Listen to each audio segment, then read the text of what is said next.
Ya. Shalom sebelumnya, salam sejahtera. Assalamualaikum warahmatullahi wabarakatuh. Namo Buddhaya, Om Swastiastu. Ya. Yang saya hormati Ibu Gina selaku Wakil Dekan, Bapak Franky selaku Kaprodi Akuntansi, dan tentunya mentor dan sahabat saya Bapak Tirta selaku Kepala Biru dari Bapepti, teman-teman Bapepti semuanya, juga para mahasiswa dan mahasiswi dari UKI. Ya. Perkenalkan, nama saya Oscar Darmawan. Saat ini saya sebagai co-founder dan CEO dari Indodax. Tolong dibantu slide-nya, next. Ya, teman-teman semua, saya sama teman-teman sama-sama mahasiswa. Saya juga saat ini lagi belajar nih. Saya lagi belajar S3 saya di kampus yang berbeda, di swasta juga, di bidang computer science. Nah, boleh saya tahu sebelum saya mulai, ya, di sini siapa yang sama-sama mahasiswa seperti saya dan sama-sama punya akun Indodax? Ada yang punya akun Indodax? Ya, maju ke depan yang baju merah. Ya, nggak apa-apa, maju. Karena setiap orang yang maju akan dapat hadiah voucher Indodax Rp100.000.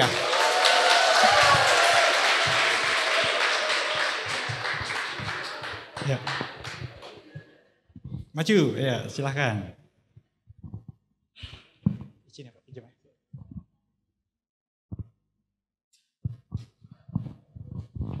Ya, perkenalkan namanya siapa, ya, kemudian jurusan apa, ya, nama saya John. Dan kemudian sudah punya akun Indodax dari tahun berapa? Nama saya Jonathan dari jurusan manajemen. Gabung Indodax daftar itu 2021.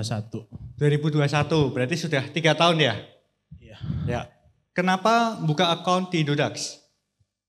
Kalau dibandingin sama aplikasi yang lain yang sejenis, UI UX-nya lebih bagus Indodax. Ini bukan iklan ya, bukan iklan. Ya, jadi makanya akun Indodax untuk trading ya? Untuk trading? Iya. Ya, oke. Thank you banget. Ya, nanti ada hadiah voucher Rp100.000. Tim tolong bantu di support ya. Thank you. Ya, teman-teman semua, Indodax itu sudah berdiri dari tahun 2014 dan setiap bulan seperti saat sekarang, saat bulan literasi kripto yang diadakan oleh Bapepti, Indodax itu mengunjungi kampus-kampus karena kita ingin memberikan edukasi, kita ingin memberikan pengetahuan tentang kripto daripada nanti tahu-tahu invest hilang gitu duitnya. Jadi kita ingin ngasih tahu apa sih sebenarnya kripto itu dan gimana caranya profit dari kripto dan gimana caranya untuk meminimalkan kerugiannya. Ya, nanti hari ini kita diskusi, kalau ada pertanyaan apapun nanti bisa ditanyakan di bagian sesi tanya jawab, nggak usah sungkan-sungkan ya. Ini adalah event bulan literasi kripto yang diadakan memang apa adanya. Jadi bukan event jualan ya. Bapak Franky, Ibu Gina jangan khawatir, di sini saya nggak jualan MLM ya. Next. Indodax sendiri sudah punya member 6,2 juta member. Jadi seperti tadi Jonathan ya, itu adalah salah satu dari 6,2 juta member di Indodax. Dan saat ini dari 6,2 juta member itu hampir sebagian besar adalah anak-anak di bawah 30 tahun. Ya. Kalau kita bicara di Indodax, orang seperti saya yang berumur hampir 40 ini sudah termasuk tua. Karena kalau kita bicara orang-orang yang trading kripto itu rata-rata umurnya di bawah 25, di bawah 20. Makanya banyak yang bilang kalau kripto itu dimulai pada generasi Z. Ya. Dan hampir sebagian besar kita lihat pendaftaran yang ada, hampir kurang lebih adalah anak-anak berumur 17 tahun sampai 25. Ya. Kenapa saya nyebutnya anak-anak? Karena saya sudah tua. Ya. Tapi kalau kita bicara dari sisi wallet demografiknya ya, secara wallet demografiknya memang nggak bisa dibantah, rata-rata saldo yang tebel-tebel itu mulai umur 30 ke atas. Tapi kita bisa melihat dalam 10 tahun ini, semua yang trading kripto, yang sebelumnya trading kripto di umur 18 tahun, 20 tahun, ya ternyata kita melihat banyak orang yang ternyata cukup sukses. Ya, salah satu yang saya kenal, yang luar biasa banget, Timothy Ronald. Timothy itu member kita dari tahun 2015 dan ternyata dalam 2-3 tahun ini luar biasa sekali. Ya cukup sukses lah. Tapi nggak semua sukses. Karena kita juga bisa melihat beberapa orang bahkan yang sebelumnya punya motor, sekarang setelah trading kripto naik sepeda habis itu. Ya. Karena salah cara tradingnya. Ya. Nah kita akan bahas. Next. Nah, bicara tentang Indodax sendiri, kita ada sebuah perusahaan yang terdaftar di Bapepti, ya, sebuah lembaga di bawah Kementerian Perdagangan, nanti akan dipaparkan oleh Pak Tirta, regulator kami. Dan Indodax sendiri juga terdaftar di Kementerian Informatika, dan saat ini kita punya 3 ISO sertifikat. Next. Nah, kalau kita bicara mengenai industri ya, di sini siapa yang jurusannya ekonomi? Ya, semua. Ya. Di sini siapa yang tahu apa itu revolusi industri? Ya. Ya, silakan yang paling ujung sebelah kanan. Ya, silakan maju. Ya, yang di kepang 2 ya. Ya. Enggak apa-apa, maju aja. Dari sebelah sini aja. Ya. Ya. Oh, ya. Maju. Namanya siapa? Dari jurusan apa? Perkenalkan, nama saya Fine Tiara. Saya dari jurusan akuntansi. Fine Tiara. Iya. Panggilannya? Fine. Fine, ya. Jadi kalau misalnya ketemu orang selalu I'm fine gitu ya. Jurusan akuntansi nih. Nah, Iya. kalau kita bicara mengenai revolusi industri, kita bicara mengenai pelajaran SMP, SMA silam. Menurut Fine, revolusi industri itu apa? Salah nggak apa-apa, tetap hadiah.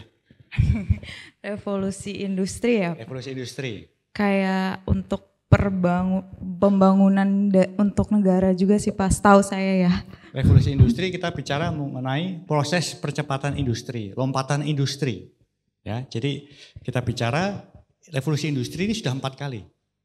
Ya, yang keempat yang sekarang, revolusi industri 4.0. Menurut Fine, apa inovasi yang paling mempercepat industri? Inovasi. Saham. Bukan jenisnya. Kita bicara mengenai inovasi manusia apa yang paling bagus dan mempercepat industri. Bisa pilih inovasi listrik, inovasi internet, inovasi mesin uap. Listrik menurut saya. Listrik, ya. Thank you, Fine. Ya. Tadi yang dijawab Fine itu sebenarnya semua benar. Listrik, internet, dan yang ketiga tadi apa? Mesin uap. Ya. Tiga-tiganya benar. Cuma itu mempercepat industri pada era yang berbeda. Ya. Jadi kalau kita bicara mesin uap, itu mempercepat industri pertama kali. Yaitu pertama kali ada mesin. Pertama kali ada mesin itu rata-rata mesin uap. Karena memang tenaga uap yang pada saat itu ditemukan manusia dan mempercepat proses industri. Jadi ada proses mekanisme. Itu yang pertama. Yang kedua kita bicara listrik. Listrik itu inovasi kedua yang mempercepat 24 jam prosesnya. Ya. Oh sorry, tadi buat Fine ada hadiah voucher 100.000 juga. Ya. Nah listrik itu membuat proses produksi menjadi 24 jam. Kalau nggak ada listrik, kita semua yang ada di sini bakalan kalau belajar cuma bisa pagi sampai sore. Kalau malam baca pakai lilin susah. Makanya penemuan listrik itu membuat manusia bisa bekerja 24 jam. Ya, orang yang nggak suka kerja malam-malam, belajar malam, silahkan menyalahkan penemu listrik. Ya. Karena dengan adanya listrik kita semua manusia bisa bekerja dan belajar 24 jam. Yang ketiga, internet, komputer itu membuat proses otomatisasi. Sebelumnya mungkin harus pakai manusia, ya. Tapi sekarang sudah ada komputer, sudah ada internet. Sekarang semua bisa otomatis. Mesin-mesin otomatis. Kita sudah masuk era IoT, ya. Itu berikutnya, yaitu revolusi industri 4.0, yaitu sekarang. Kita bicara mengenai semua informasi saling terhubung satu dengan yang lain. Di sini siapa yang rumahnya sudah mulai pakai IoT? Ya, IoT yang sederhana, misalnya kita jauh-jauh dari sini, kita bisa akses webcam, kita bisa lihat rumah kita. Ya, kan sudah mulai ada teknologi seperti itu. Bahkan sekarang sudah mulai ada semua data yang ada di rumah kita itu disinkronkan jadi satu data, kemudian terhubung dan mesin-mesinnya bisa mengambil keputusan. Misalnya ada kulkas yang bisa menganalisa apakah kira-kira ini waktunya buat mendinginkan atau memanaskan. Ya, kita nggak bicara kulkas yang banyak dipakai di rumah-rumah kalian ya. Tapi kita bicara mengenai kulkas di negeri Cina. Saya kemarin ingat salah satu kunjungan saya di Cina. Saya mau nyalain AC. Ternyata AC di situ semua otomatis ngikutin suhu ruangan. Dan waktu saya mau ganti suhunya, ternyata nggak ada remote-nya. Bahkan di Cina semua sudah mulai pakai suara. Ya. Saya tanya sama mereka, gimana sih cara ganti suhu ruangan? Ternyata harus bilang ke Li Jinpei gitu. Artinya AC.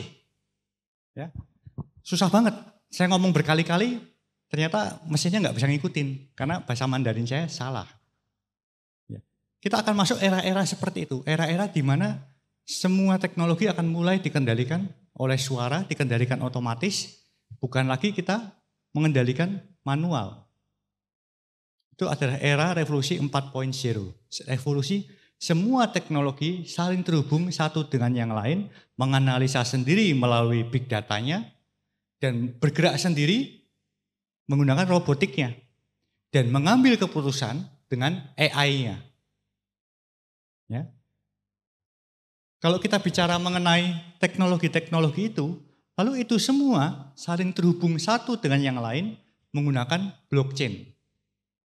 Ya, jadi teknologi-teknologi yang ada sekarang, blockchain, big data, IoT, robotik, dan AI itu menggerakkan revolusi industri 4.0. Nah, pertanyaan ini buat teman-teman, bisa nggak sebutkan satu hal yang relate dengan kehidupan kalian sebagai mahasiswa yang mengubah satu hal dari teknologi-teknologi yang tadi saya sebutkan. Satu aja, saya minta tolong satu orang buat maju, secara acak buat saya tanyai. Kalau nggak ada yang tunjuk tangan, saya akan tunjuk. Ya, ya, maju ke depan. Ya, yang seperti Tommy Ngisa, ya silakan.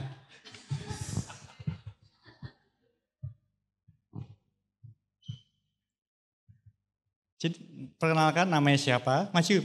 Maju, namanya siapa? Jurusan apa? Tes. Perkenalkan nama saya Doli Stephen Eliezer Laslo dari jurusan ekonomi. Tadi pertanyaannya, teknologi tadi, blockchain, big data, IoT, robotik, dan AI, kamu mahasiswa kan?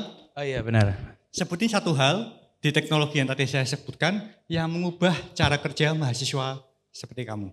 Ya udah paling jelas sih AI ya, ChatGPT itu udah paling jelas banget. Betul, ya. Ngebantu buat tugas kuliah atau buat bikin presentasi biasanya itu ngebantu banget. Betul banget. Jadi kalau kita bicara mengenai revolusi industri, itu pengaruhnya bukan cuma di pabrik, pengaruhnya bahkan di mahasiswa. Yes. Kita dulu kalau buat tugas bisa berminggu-minggu, berhari-hari. Benar. Sekarang guru ngasih tugas, 1 menit kemudian jadi. Bahkan pun di Canva aja bayar 95.000 aja udah bisa dibantu AI buat desainnya dan isinya juga. Betul. Ya, makanya itulah efek dari teknologi. Jadi teman-teman suka nggak suka, dosen-dosen suka nggak suka, teknologi itu mengubah cara kerja manusia. Benar kan? Ya, thank you, Doli. Ya, dapat 100.000 rupiah. Ya. Nah, tapi teman-teman jangan happy dulu nih. Sekarang kalau sudah ada AI, ada namanya counter AI. Jadi kalau di kalangan dosen-dosen, saya sendiri juga salah satu calon dosen ya, kita itu punya satu aplikasi namanya AI Detector. Jadi buat teman-teman yang suka ngerjain tugas pakai AI, hati-hati, jangan lupa di paraphrase, karena dosen-dosen sudah punya aplikasi counter AI, tugas kalian dimasukin ke dalam counter AI, itu akan langsung keluar hasilnya berapa persen ini pakai AI. Kalau sampai keluar 100% pakai AI, nanti nilainya jadi zero. Ya. Jadi jangan lupa tugasnya diubah dulu sedikit. Ya. Nah, next. Kita mulai masuk ke topik kita hari ini. Kita bicara mengenai blockchain. Ya. Blockchain itu adalah salah satu teknologi yang tadi saya katakan mengubah cara kerja manusia. Selain daripada AI dan lain sebagainya. Mengubah dalam hal apa? Mengubah dalam hal infrastruktur. Ya. Mengubah dalam hal sistem penyimpanan data teknologi yang ada sekarang. Jadi kalau kita bicara mengenai sistem sebelum revolusi industri 3.0, itu semua sistem penyimpanannya terpusat, servernya terpusat. Tapi dengan era blockchain, sifat penyimpanan data dan pemrosesan data itu menjadi terdesentralized. Mulai ada aplikasi-aplikasi, desentralisasi aplikasi. Aplikasi-aplikasi yang bisa hidup 24 jam tanpa ada server yang terpusat. Ya. Aplikasi decentralized ini, saya percaya lama-lama gak akan disebut sebagai decentralized aplikasi. Tapi akan disebut sebagai aplikasi aja. Karena pada saat teknologi ini sudah dewasa, sudah mature, teknologi yang pakai blockchain tidak akan ada bedanya dengan teknologi yang tanpa blockchain. Kalau sekarang yang pakai blockchain, kita nyebutnya desentralisasi aplikasi. Yaitu aplikasi yang bisa berjalan, servernya saling interconnected satu dengan yang lain, database-nya saling sharing, dan tidak ada server yang bisa diserang, karena semua terdesentralisasi. Ya. Nah, ini proses ini baru berjalan. Mungkin teman-teman dengar penjelasan saya, mumet, gak jelas ini ngomongin apa. Ya. Tapi, nanti pada waktunya teman-teman akan mulai melihat satu persatu aplikasi mulai bermunculan. Mulai bermunculan sosial media berbasiskan blockchain. Mulai muncul seperti Instagram, seperti TikTok yang database-nya bukan di satu server, bukan di satu perusahaan. Tapi aplikasi yang penyimpanannya semua dibagi ke semua user. Contohnya salah satunya yang mirip dengan blockchain, tapi sudah dilarang secara total untuk digunakan secara komersial, itu adalah BitTorrent. Ya, teman-teman ada yang pakai torrent? Sudah nggak ada kali zaman sekarang pakai torrent ya? Nggak ada ya? Zaman saya dulu kalau download film ilegal itu pakai BitTorrent. Download yang nggak jelas pakai BitTorrent. Jadi tidak ada orang yang menjadi penyedia servernya. Ya, teknologi blockchain itu mirip kayak gitu. Teknologinya saling decentralized. Ya. Next. Kelebihan daripada teknologi blockchain ini membuat teknologinya menjadi tidak bisa diubah, sifatnya datanya cuma bisa ditambahin, lebih efisien, hemat biaya, dan memastikan data yang tersimpan di dalam blockchain itu lebih bisa dilacak. Makanya kalau kita bicara mata uang digital, contohnya dibuat sama Cina, contohnya yang mau dibuat sama US digital, yang mau dibuat sama Bank Indonesia, yaitu rupiah digital, itu banyak yang mulai membicarakan menggunakan blockchain. Teknologi infrastrukturnya blockchain atau distributed ledger teknologi. Di mana mata uangnya nanti bisa terlacak. Kalau saya misalnya bayar ke Ibu Gina, ada aliran uang dari saya ke Bu Gina, nanti teman-teman semua akan bisa melihat, oh ternyata Pak Oscar menyuap Bu Gina. Ya itu akan bisa terlacak. Nanti kita akan masa di mana era semua orang aktivitas perekonomian akan bisa terlacak. Kalau sekarang masih ada uang tunai, nggak kelihatan. Uang saya pindah dari saya ke Bu Gina, nggak kelihatan. Tapi pada saat nanti mata uang itu berubah menggunakan DLT, menggunakan blockchain, akan kelihatan perpindahan dari satu orang ke orang lain. Kegunaannya apa? Yang pertama adalah traceability-nya. Yang kedua masalah pajak jadi lebih jelas. Ya, yang ketiga mencegah money laundering. Yang keempat mencegah tindakan kriminal. Karena pada saat semua bisa dilacak, orang mau nyuri uang orang lain itu lebih tertantang. Karena kalau sampai saya mencuri uang orang lain, saya bisa ketahuan kalau saya mencuri. Jadi itu akan mencegah kriminalitas. Ya, kita akan sampai era situ nanti. Mungkin 10-20 tahun lagi kita akan melihat uang kertas itu sudah nggak ada lagi. Ya, next. Nah, salah satu contoh mata uang digital yang sekarang banyak dipakai orang di dunia dan mulai secara komersial digunakan itu adalah Bitcoin contohnya. Atau Ethereum. Atau USDT. Nah, saya mau tanya nih, kira-kira ada nggak yang berani maju untuk menjawab pertanyaan seputar cryptocurrency? Satu orang silahkan. Siapa aja? Yang baju putih nih, silahkan. Ya, betul. Maju ke depan. Ya, nggak usah lihat kiri kanan, maju aja.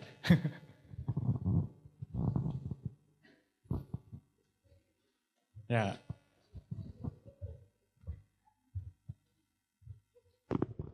Perkenalkan, namanya siapa, dari jurusan apa, kemudian perkenalan dulu. Perkenalkan, nama saya Belinda. Saya dari Belinda. Namanya Belinda. Ya. Jurusan dari akuntansi. Ya, akuntansi. Nomor handphonenya berapa? Hah? Coba nomor handphonenya berapa? Nomor apa? Nomor handphone. Oh, nomor apa? Siap-siap, yang cowok-cowok mau nyatet silahkan. Ya, nomor handphonenya berapa? Bercanda ya. Jadi kalau kita bicara mengenai cryptocurrency ya, cryptocurrency itu salah satu yang mulai banyak dibicarakan orang. Ya. Belinda sendiri pernah memakai cryptocurrency enggak? Enggak. Enggak pernah? Ya. Pernah dengar tentang cryptocurrency? Pernah tapi enggak terlalu jelas buat dengerin. Enggak apa-apa. Salah satu cryptocurrency apa? Silahkan nyebutkan apapun selain Bitcoin, Ethereum, dan USDT. Di sini ada cowok yang mau bantuin Belinda? Ya, silahkan maju ke depan. Ya.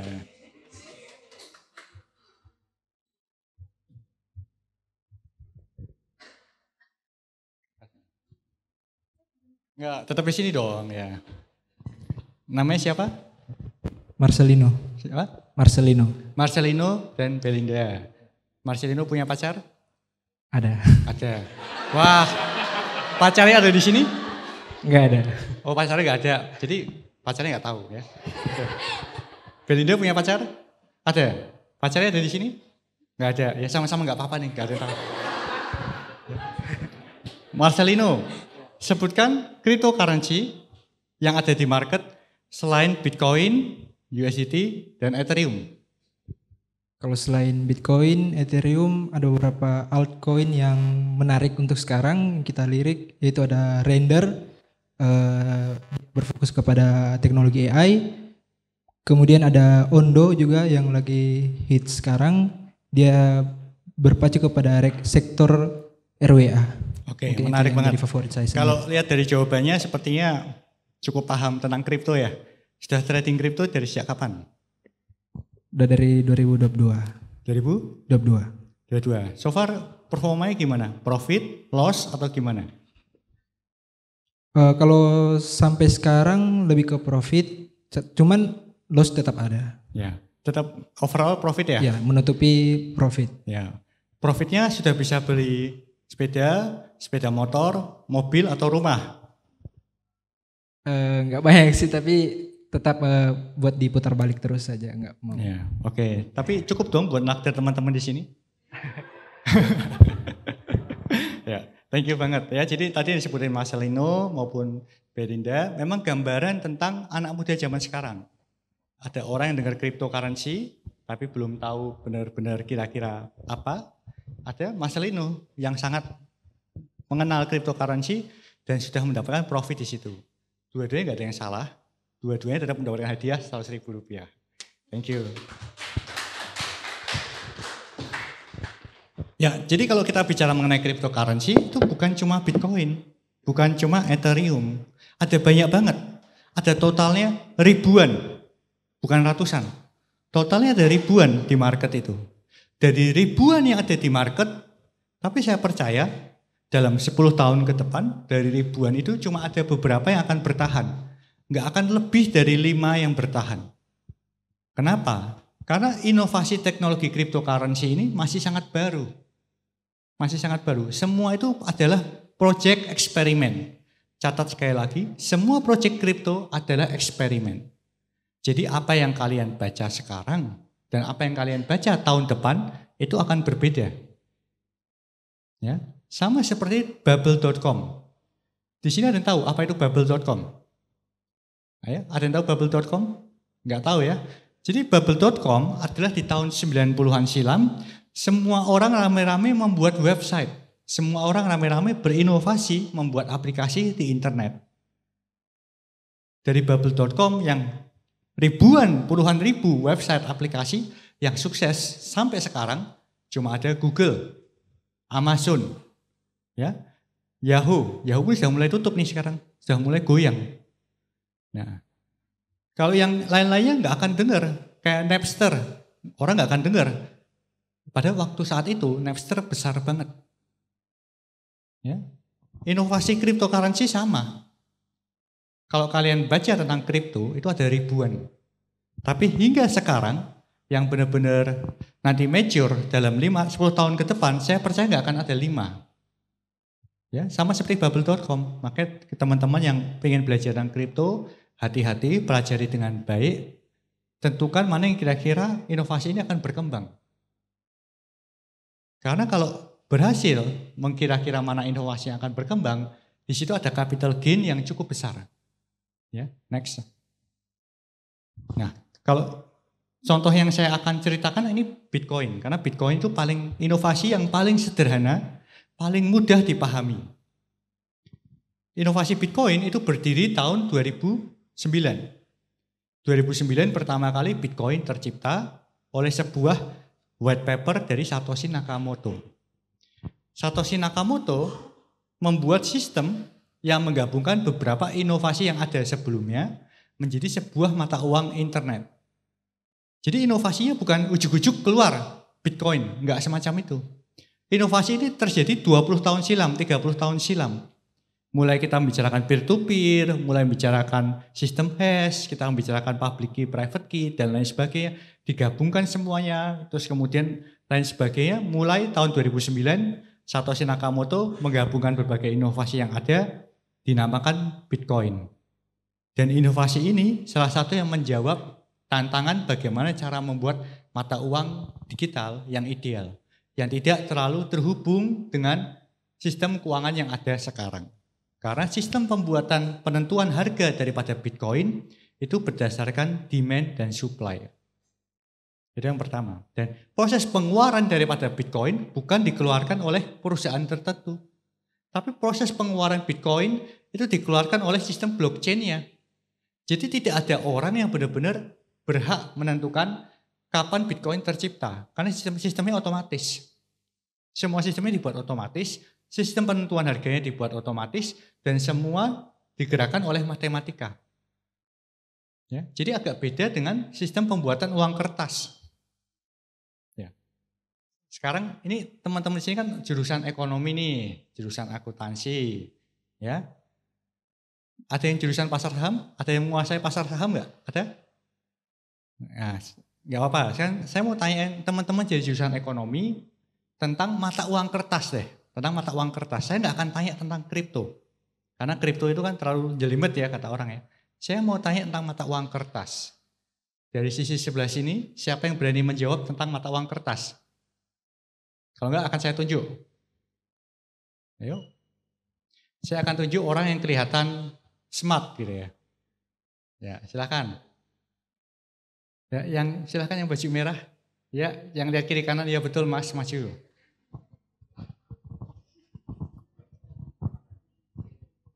Kita akan bicara mengenai mata uang kertas. Mata uang yang sudah biasa kita pakai sehari-hari. Mata uang yang setiap kali kita jajan, kita keluarin warna biru, hijau, maupun merah. Ya, maju yuk. Ini di sini. Ya, oh ya, baik. Perkenalkan namanya siapa? Perkenalkan nama saya Losep. Dari jurusan manajemen. Namanya? LOSEF. OSEP. LOSEF. So, kalau orang pandai, Smart memang namanya unik-unik kayak. LOSEF, ya. LOSEF. Mata uang kan di Indonesia ada yang warna merah, 100.000. Warna biru apa? 50. Warna hijau? 20.000. Warna kuning? 5.000. Ya betul.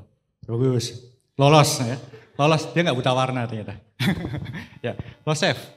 Kita bicara mengenai mata uang kertas. Ya, kalau kita bicara mata uang kertas, menurut LOSEF, untuk setiap 100.000 rupiah yang diciptakan oleh siapa?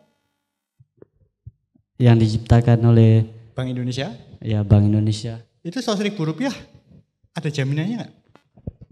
Untuk jaminan nggak ada sih kayaknya. Nggak ada. Jadi setiap uang yang diciptakan oleh bank sentral di negara manapun saat ini, itu ada jaminannya nggak? Kalau di bank sentral gitu ya? Betul. Ada sih kayak. Jaminannya apa? Mungkin kayak apa ya? Kurang tahu juga sih Pak. Apakah setiap uang yang ada di masyarakat sekarang itu ada jaminan emasnya atau enggak? Kalau untuk jaminan emasnya nggak ada sih Pak. Nggak ada. Jadi kita bicara US dollar, kita nggak bicara rupiah ya sekarang ya. Kita bicara US dollar atau euro. Setiap uang US dollar yang tercipta, yang warnanya abu-abu itu ada jaminan emasnya nggak?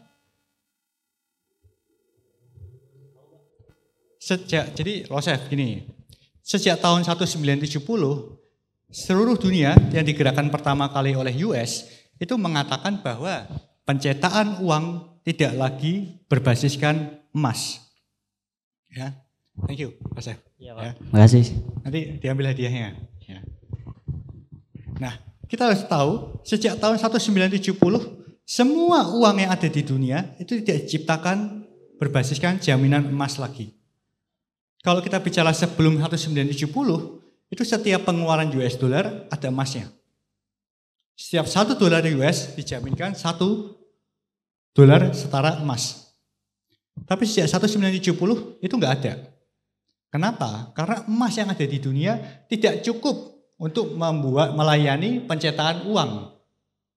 Ya. Karena kalau semua harus tally sama US dollar, akhirnya mata uang kertas yang diciptakan enggak cukup. Begitu US dollar enggak pakai emas, otomatis semua uang rupiah, semua uang apapun, entah itu Singapura dolar, Hong Kong dolar, itu juga otomatis enggak lagi berbasiskan emas. Uang kertas kita itu dijamin oleh negara bahwa value-nya akan setara 100.000 rupiah untuk 100.000 rupiah. Tapi tidak dijamin 100.000 rupiah akan selalu setara 10 kg beras misalnya. Itu enggak. Ya. Makanya kita bicara mengenai inflasi. Makin lama nilai uang kita akan menurun. Kenapa? Karena uang akan terus dicetak untuk kebutuhan masyarakat.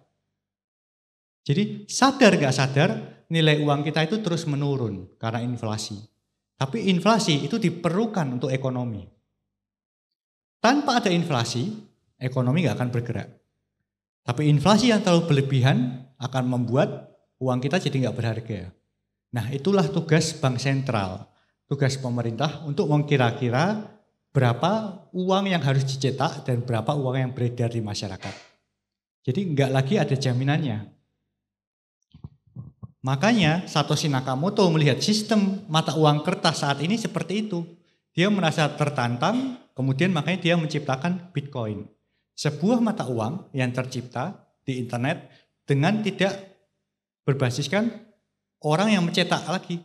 Tapi dibuat semua secara otomatis, secara matematika.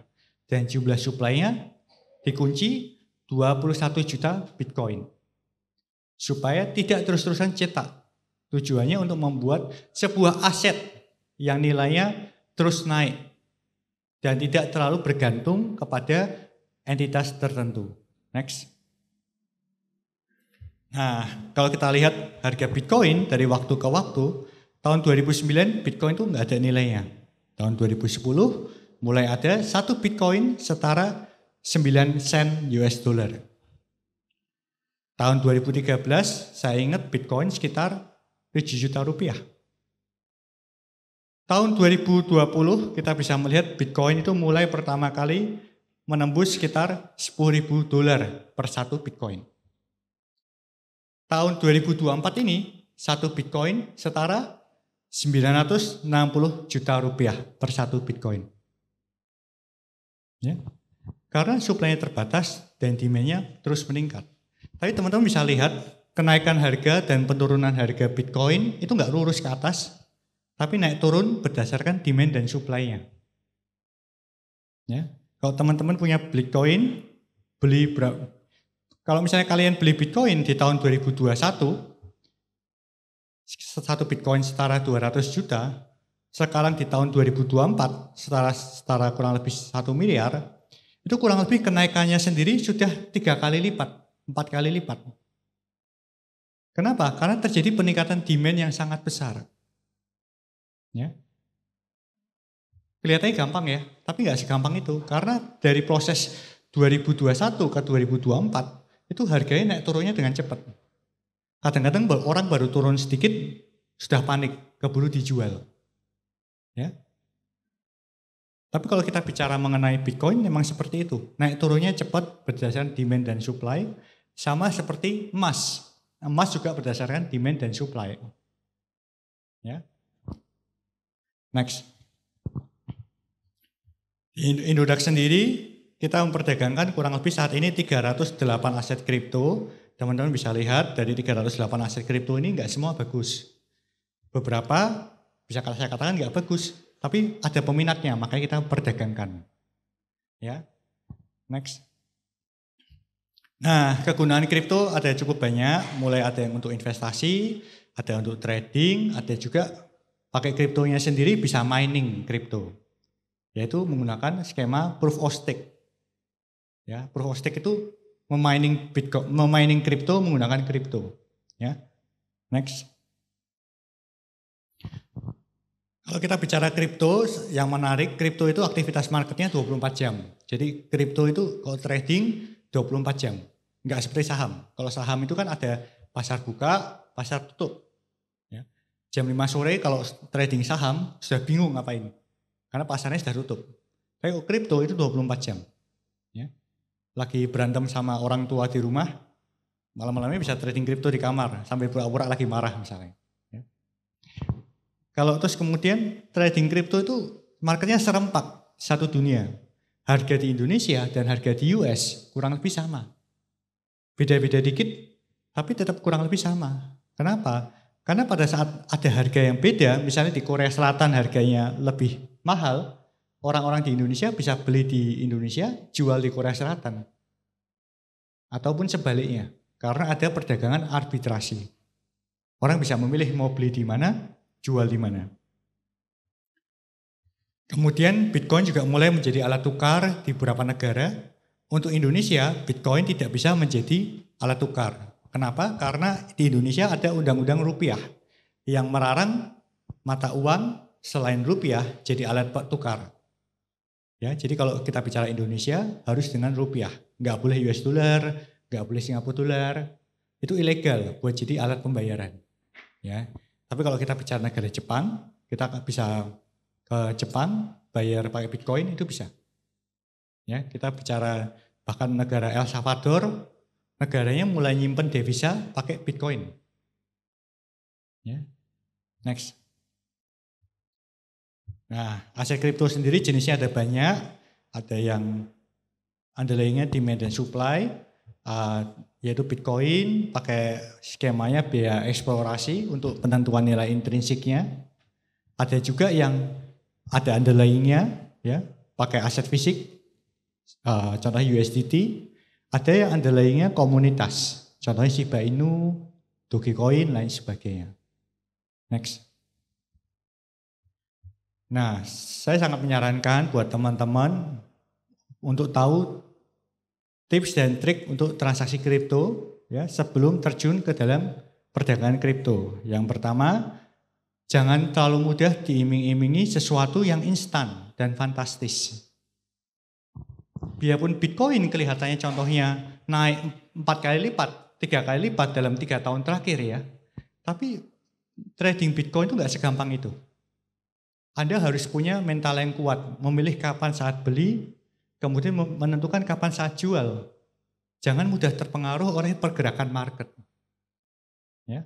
Yang kedua, saya sangat menyarankan kalau kalian ragu-ragu mau beli kripto apa, belilah kripto yang pasti-pasti, kayak Bitcoin atau Ethereum.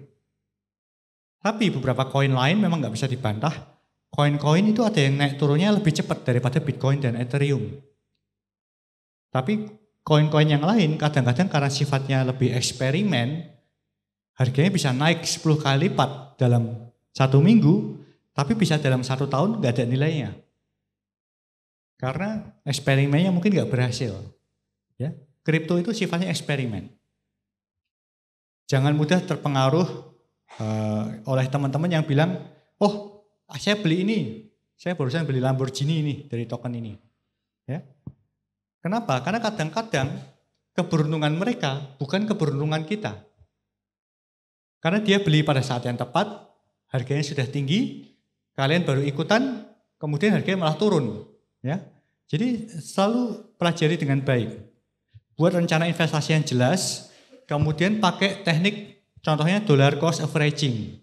Jadi kalau mau beli Bitcoin, beli Ethereum, beli koin apapun, saran saya lakukan pembelian secara teratur dan setiap bulan untuk mendapatkan harga yang terbaik. Itu jauh lebih berhasil.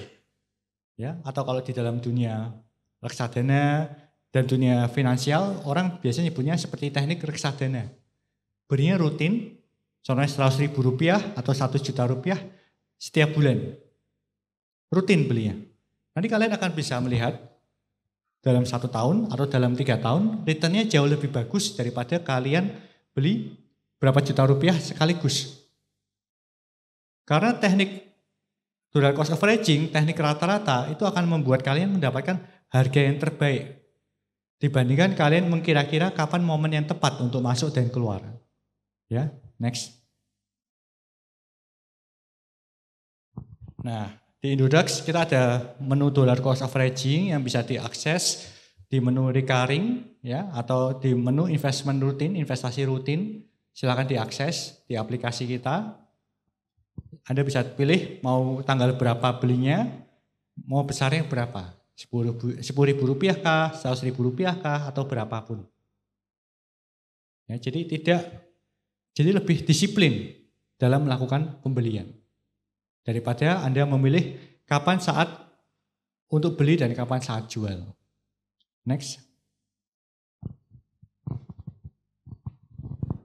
Next. Nah, buat teman-teman sendiri kalau yang sudah trading di Indodax, kemudian ingin ngajak teman-temannya untuk ikut trading, kita juga punya program afiliasi. Ya, program afiliasi yang besarnya adalah sekitar 15% dari pendapatan Indodax. Jadi kalau teman-teman tahu, Indodax itu bukan seperti money changer. Kita itu bukan seperti money changer. Kita itu seperti pasar saham. Kita itu cuma mempertemukan pembeli dan penjual. Orang yang mau beli Bitcoin dan orang yang mau jual Bitcoin. Orang yang mau beli Ethereum dengan orang yang jual Ethereum. Jadi harganya bukan diatur Indodax. Harganya diatur teman-teman yang mau beli dan jual sendiri. Nanti ditemukan menggunakan proses demand dan supply, tercipta harga yang ada di market.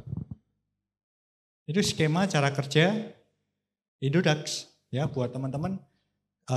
Nanti setiap kali kalian transaksi akan kena biaya 0,2%. 0,2% kurang lebih. Nah, biaya itulah kemudian yang akan kita bagikan melalui afiliasi ini. Jadi bukan berarti kalau Anda ngajak teman 100 juta, Anda akan dapat 100 juta juga, enggak juga. Karena yang didapat sama Indodax itu cuma sekitar 0,2%. Dari 0,2% itu berapa persennya kita bagikan balik kepada orang yang mengenalkan program Indodax. Next. Nah, di Indodax sendiri kita salah satu yang cukup aktif membicarakan tentang kripto. Kita punya program namanya Indodax Academy. Ya, Indodax Academy itu bisa diakses melalui Instagram kita, diakses melalui YouTube kita, diakses menggunakan semua channel @Indodax. Channel-channel edukasi yang kita berikan secara gratis, silahkan diakses. Dan teman-teman di sini yang pengen tahu tentang Indodax lebih dalam, pengen tahu tentang kripto lebih dalam, tapi bosan mendengarkan yang itu-itu aja, juga sekarang bisa buka channel Netflix. Bisa buka di Netflix, cari film 13 Bom. Ya. Saat ini ada film seputar tentang sejarah Indodax. Ya, yang ditayangkan di Netflix dengan judul 13 Bom. Di sini ada yang sudah nonton? Film 13 Bom? Ya, silakan maju ke depan. Ya. Jadi Indodax kemarin sempat kita diundang oleh salah satu produser dan sutradara Angga Sasongko. Kisah nyata daripada Indodax itu dibuat film pada tahun 2015 silam. Film tentang film yang saya ditayangkan di Netflix ya. Perkenalan dulu, namanya jurusan apa? Nama saya Fania dari jurusan Prodi Manajemen Angkatan 22 Pak. Oke Fania. Jadi kita sempat kemarin kisah nyatanya Indodax sempat dibuat film ya. Di film 13 Bom. Iya Pak. Ya. Film 13 Bom itu sebenarnya kemarin sempat ditayangkan di bioskop di awal Januari. Kurang lebih 1 juta penonton yang menonton di semua bioskop. Dan saat ini ditayangkan di Netflix ya. Di Netflix. Dan menjadi pada kemarin sempat menjadi salah satu favorit karena top 1 film di Netflix. Nah, Fania boleh cerita filmnya tentang apa sih? Tanpa ngasih bocoran tapi.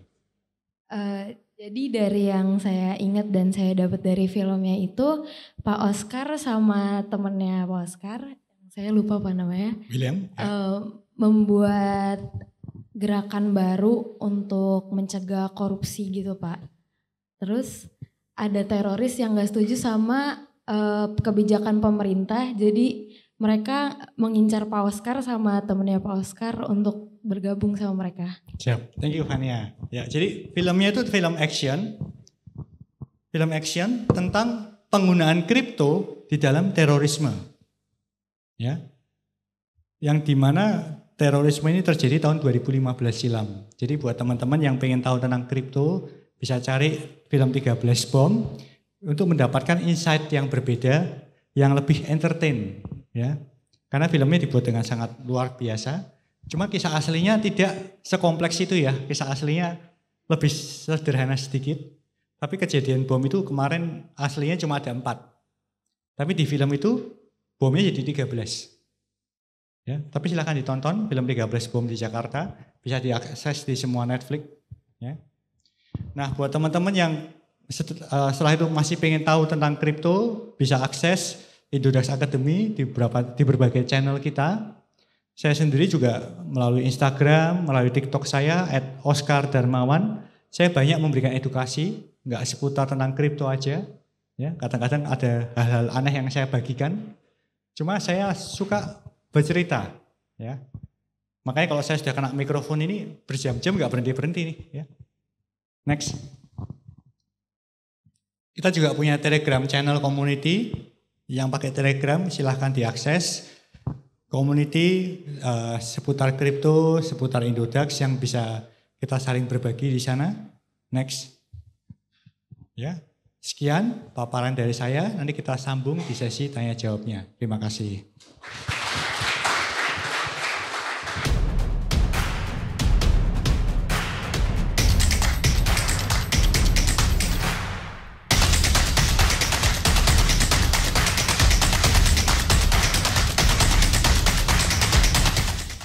Stay up to date tentang kripto, subscribe channel YouTube Indodax buat dapat konten eksklusif mulai dari tips trading, market sinyal, dan fundamental news langsung dari para pro trader. Ayo subscribe sekarang.